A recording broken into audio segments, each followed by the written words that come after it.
It was an emotional farewell for Hong Kong's pro-democracy newspaper Apple Daily.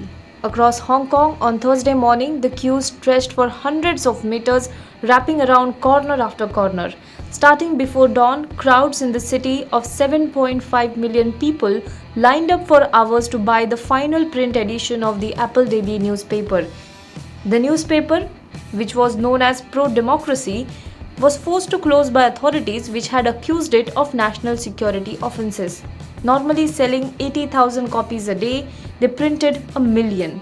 It was in such hot demand that by mid-morning, Hong Kongers were crowdsourcing an online spreadsheet of convenience stores that still had copies for sale. Hong Kongers bid a painful farewell in the rain. We support Apple Daily, read the final front page headline. The half-page photo showed the crowds of supporters who had gathered outside the building the night before, leaving messages of thanks on the front gate and waving up to the staff gathered at the windows and balconies, shining their torchlight. Its founder and owner has been in jail since December, its chief executive and editor-in-chief since last Thursday, and lead editorial writer for less than 24 hours. All were charged with foreign collusion under a national security law which international governments and rights groups say is being wielded to crush dissent. After police raided the newsroom last week and Security Secretary froze the paper's assets and accounts, Apple Daily's parent company Next Digital Media had no choice. Unable to pay staff for operating costs, it announced the website, app and social media accounts would shut down on midnight Wednesday and the final newspaper would hit the stands on Thursday. A farewell note by the paper's former associate publisher, who resigned from her position after her arrest, said management had decided to close the papers day earlier than the board had suggested out of concern for staff safety and manpower.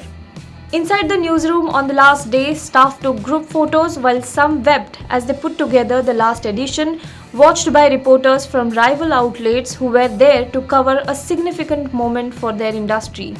Journalists took copies of the last paper down to the gate, one climbing the fence to hold them aloft and hand them out to the gathered supporters.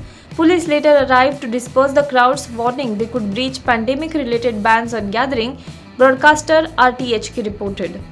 On Thursday, people also shared videos of the long queues and photos of the copies they had obtained. Protest art spread across social media amid sadness and anger at the closure of the pro-democracy outlet. Meanwhile, across the world, governments and rights groups slammed the closure as a clear demonstration of Hong Kong authorities using the law to crush dissent and free speech.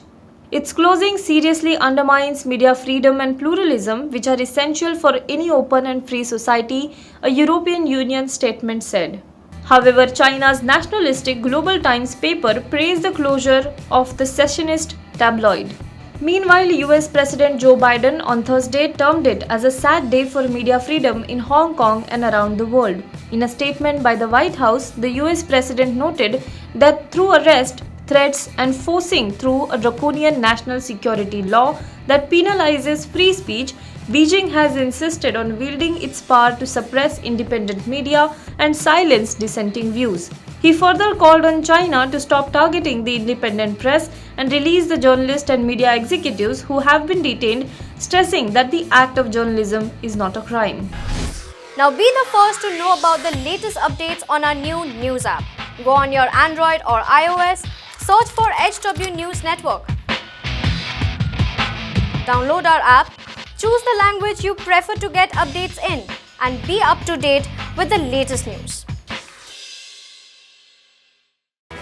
If you like this video, please share it and we would love to hear your comments in the comments section down here. Also, please do like our Facebook page and follow us on Twitter to get minute-to-minute news updates. For more such shows and videos, subscribe to our YouTube channel.